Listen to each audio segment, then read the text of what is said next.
வணக்கம். சாந்தம். இந்த சாந்தம் ஆன்மாவுக்கு ஏற்படும்போது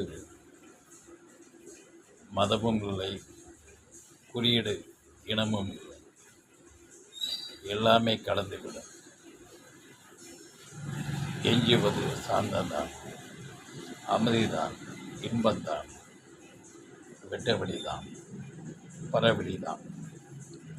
அதனால் சாந்தம் ஏற்படும் போது மதமும் நிற்பதில்லை, இனமும் நிற்பதில்லை, எல்லாமே கலந்துவிடும்.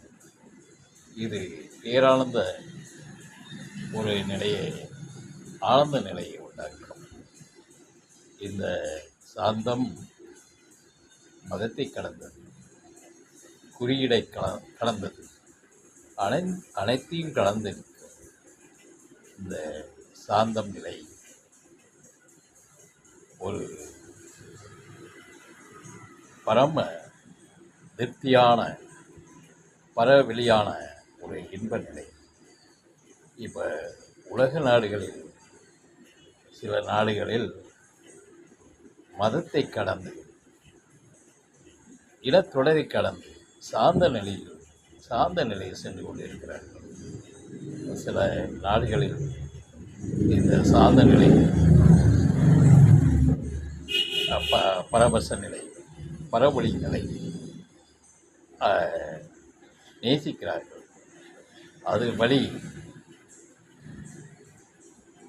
இடையே ஞானத்தை தேடுகிறார்கள், பரவொளியை தேடுகிறார்கள், வெற்றவெளியை அடைகிறார்கள். சாந்தம்தான் நாம்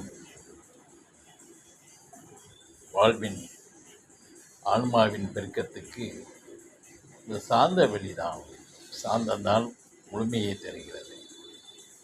மதம் தருவதில்லை, இனம் தருவதில்லை.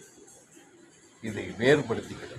மனிதனை வேறுபடுத்தி இந்த மதம் அந்த மதம், இந்த இனம் அந்த இனம் ஒரு வேறுபடுத்தி தான் காட்டுகிறது. எந்த மதமாக இருந்தாலும் சரி, அதை வேறுபடுத்துகிறது.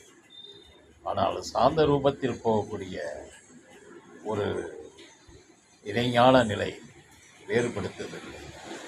பேரானந்தத்தை உண்டாக்கி உண்மையான இறைநிலையை அடைய மேலோங்கி இருக்கிறது.